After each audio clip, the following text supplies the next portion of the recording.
Coming up tonight on SLU News 22. Protests in Turkey. Inclement weather. A booster club burglary.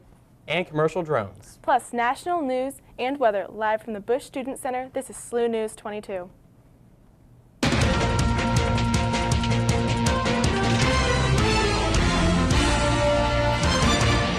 evening, I'm Valerie.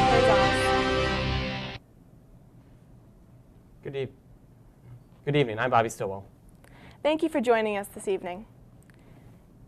Days after reported missing by her family, Özgekin Aslan's body was found burned and abandoned on a riverbed next to a cemetery. Aslan was a first-year college student. She was killed by the bus driver of her route home. Before her death, she allegedly fought against a sexual assault. Her death sparked a protest in Turkey as they view this incident as a growing trend of violence against women in Turkey. 3 suspects have been arrested in her murder. NASA released a report addressing the droughts across the U.S. West that can be classified as super droughts. There is no precedent for the amount of dryness experienced in the U.S. Southwest over the last 100 years. The most notable occurrence is the Dust Bowl that affected Oklahoma, Kansas, and Texas in the 1930s. The droughts in the area are expected to worsen over time, and with rising populations, the droughts will only be exacerbated. Chief Meteorologist Annie Eveker is in the Weather Center with our first forecast. Annie, do we have any droughts here in St. Louis right now? We do not have any droughts in the St. Louis area. It is cold outside, and as you can tell, it snowed today, so everyone was happy, although we did not get a snow day, regrettably. But if you're looking outside right now, it is in the 20s all over the St. Louis area. It's 20 in St. Louis, 21 in Belleville, 21 in Waterloo, and going over here, it's 19 and 20 in Chesterfield. So looking at the forecast for tonight, we have 14, mostly cloudy, and the wind chill is going to be in the 5s. It's in the low teens tonight, so you're going to want to bundle up if you're going to the library or anywhere outside. And for the weather story for later on, we're going to look at the temps for this week, which are going to be freezing, and you're going to want to bundle up for the rest of the week, and there's more chances of snow, so we're going to look at that later on. And that's what's up for tonight. Back to you. Thanks, Annie. Today, Danish police charged 2 men for aiding the gunman who killed 2 people in Copenhagen this weekend. The suspected gunman, named by media as Omar El Hussein, age 22, was shot dead by police after he attacked a free speech debate and a synagogue, killing a film director and a Jewish man, while leaving 5 police injured. The 2 suspects, who remain unnamed, appeared in close custody hearing on Monday. A 34-year-old man has been killed and a policeman injured during an exchange of gunfire at a Walmart in northeastern Mississippi. This incident started as a traffic pursuit, and officers followed the man after he bailed out of the car and ran into the Walmart. As officers entered the store, the man opened fire on the officers. Officers returned fire, killing the man. 1 officer was taken to the hospital for a minor injury and has since been released. The Mississippi Bureau of Investigation is investigating. Over the weekend, ISIS released a video reportedly showing the beheading of 21 Egyptian Christians. In the video, each male victim is forced down on the ground and beheaded after a brief statement from the ISIS leader. The description suggests that the video was filmed near Tripoli. The U.S. has condemned these beheadings, which suggests that ISIS now views Christians as targets. Hours after the beheading of 21 Egyptian Christians, Egypt has announced that it has bombed ISIS in Libya. Libyan officials have stated that the attacks were concentrated on the militant-held city of Derna, targeting camps, training sites, and weapon storage areas. These attacks have been carried out in coordination with Libya in an attempt to eliminate all ISIS sites from the country. The Libyan Prime Minister claims that 40 to 50 people had been killed in the attacks. Coming up next, your SLU area news.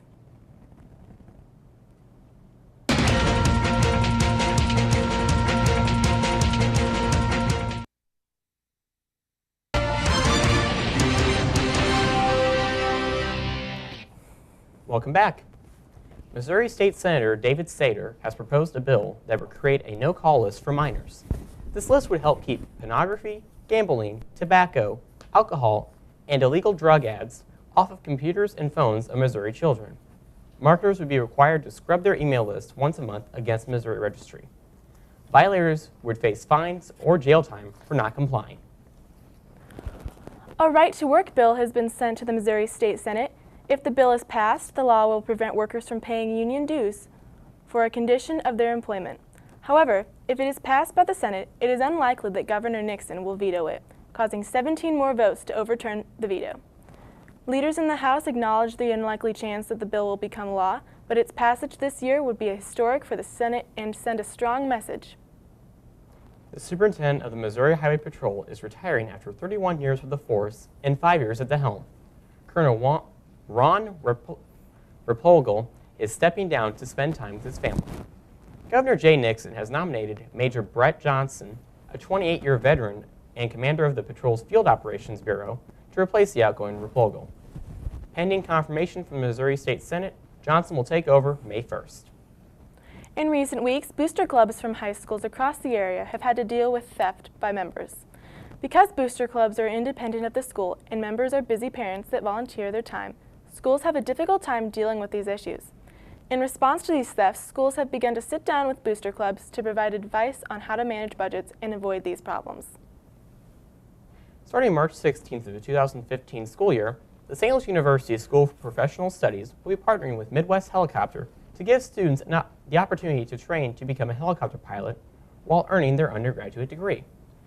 Students will be able to take training courses paired with a bachelor's degree within the School for Professional Studies. This will be of particular interest to military personnel who can now take SLU classes at a reduced tuition rate. SLU is currently the only four-year university to offer helicopter training. Anyone interested in the program can fill out a free online application to get started.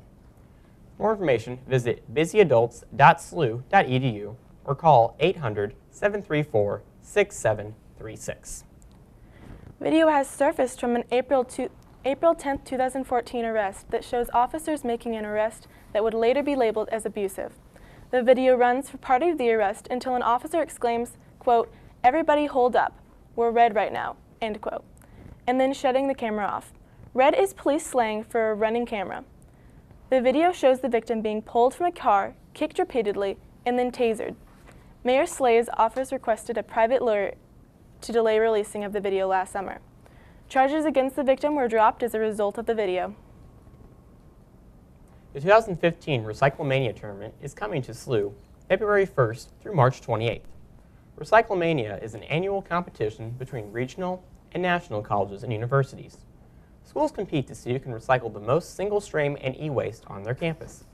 In order to get involved, all students need to do is put all their recyclables in SLU's blue bins.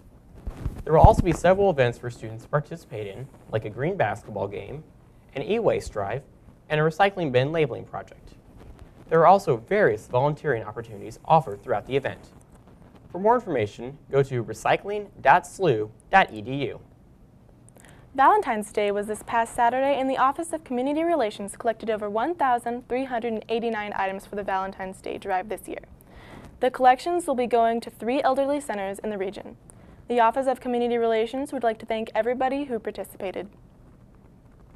Coming up next, your work week forecast. Stay tuned.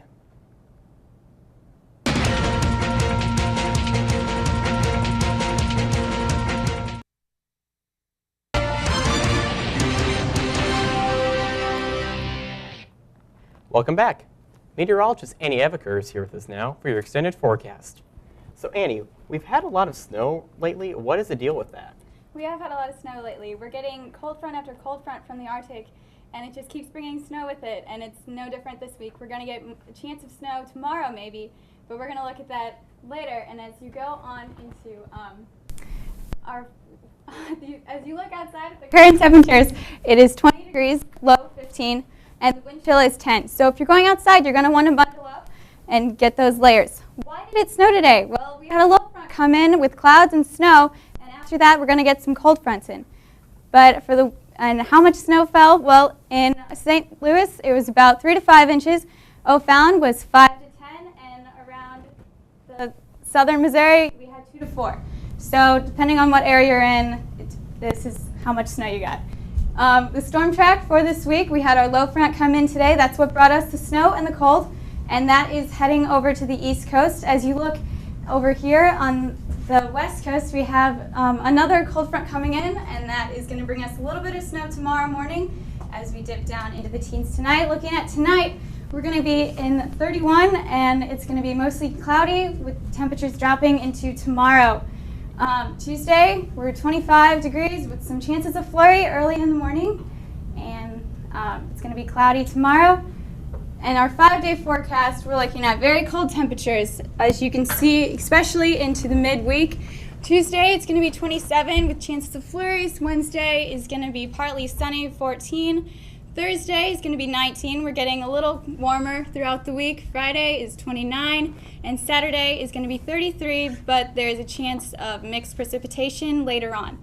And that is what we're looking at. So we're not getting a break. No, we will never get out of freezing temperatures this week. So you're definitely going to want to bundle up for the remainder of the week.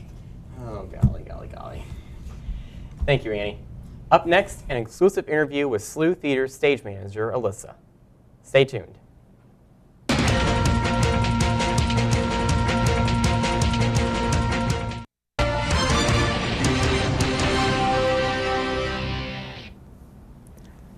Welcome back. Today we have Alyssa still here, ready to talk to us about an upcoming theater production called Rumors. So, can you tell us a little bit about what Rumors is and your involvement in it? Yeah, sure. Rumors is a farce by Neil Simon. So if you know The Odd Couple, you know it's a little bit crazy. It's a door-slamming comedy. There's a lot of really raunchy jokes and some silly puns, and I think there's some stuff for everyone. It's a really funny production. Awesome. So what do you think SLU students will find appealing about this production? The comedy, for sure. SLU Theater has kind of done a season of comedies this year, and it's been good. I think Rumors is really fun because we get to see a lot of rich people and their lives slowly dissolving. Well, yeah, that sounds really interesting. And so, how do you think that someone can get involved in theater here at SLU, and what jobs are available? So if you want to get involved in theater here at SLU, you would email produce@slu.edu. And we have a lot of different jobs available, everything ranging from performance to technical. And you can even do, I'm a theater management major, so administration things, publicity. There's really something for everyone. Awesome. So can you tell us a little bit about when the show's going to run? So the show runs February 20th and 21st at 8 p.m. and February 27th and 28th at 8 p.m. as well, and then March 1st at 2 p.m. Awesome. And when and where can you buy tickets? You can buy tickets at our box office, which will run Tuesday through Friday, the weeks of the show, noon to 3 o'clock. And you can also buy tickets online. This is brand new at SLU Marketplace, and an hour before the show. We also accept credit cards and Billiken Bucks now. All right. Well, thank you, Alyssa, for joining us today. Thank you.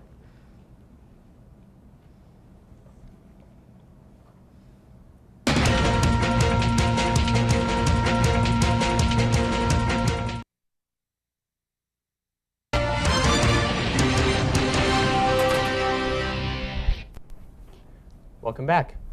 A cyber criminal gang composed of people from Russia, Ukraine, and China stole an estimated $1 billion from up to 100 banks, as estimated by security firm Kaspersky Lab. The cyber attacks took place in 30 countries, including financial firms in Russia, USA, Germany, China, Ukraine, and Canada. Kaspersky believes that the gang used computer viruses to infect company networks with malware, which allowed them to record everything that happened on the screens of staff members. They were able to transfer money to their own accounts and even tell cash machines to dispense cash at specific times of day. Kaspersky estimates that each bank robbery took between 2 to 4 months to complete. Last night, Saturday Night Live celebrated their 40th anniversary with a 3.5-hour special. SNL veterans Will Ferrell, Kristen Wiig, Adam Sandler, and Mike Myers returned as fan favorites. Tina Fey and Amy Poehler returned for the Weekend Update skit. SNL showcased 4 performers last night as well. Legend Paul McCartney and Paul Simon performed, and contemporary musicians Miley Cyrus and Kanye West also performed. Although SNL's real 40th anniversary isn't until early October, with last night's high ratings, the veteran comedy series proved they still hold a place on TV. The U.S. Federal Aviation Administration announced its proposed rules for small commercial drones. While the rules are generally lenient, they are still strict enough to make it impractical to operate the kind of delivery drones Amazon and others envision. Drones weighing fewer than 55 pounds will have to have their pilots pass a knowledge test, which will be recurrent every 24 months. Pilots must be at least 17 years old. Commercial drones will only be allowed to fly 500 feet and no faster than 100 miles per hour. So Annie, this week is looking to be about much of the same, am I right? Yeah, it's going to be much of the same as today. We have some snow tomorrow in the forecast early mornings, and then we have chances of snow again later on in the week. Looking at our forecast, Saturday is going to be a little bit of mixed precipitation, but it's going to drop down in the middle of the week and get as low as -2 Thursday morning. So if you're going out anytime this week, really, bundle up and make sure you're wearing many layers, because you're going to need it. That's for sure. Well, that's our show for tonight. Thank you for watching. And don't forget, you can always get the latest movie reviews and news online at slutv.slu.edu or follow us on Facebook and Twitter. We'll be back here next week at 6 p.m.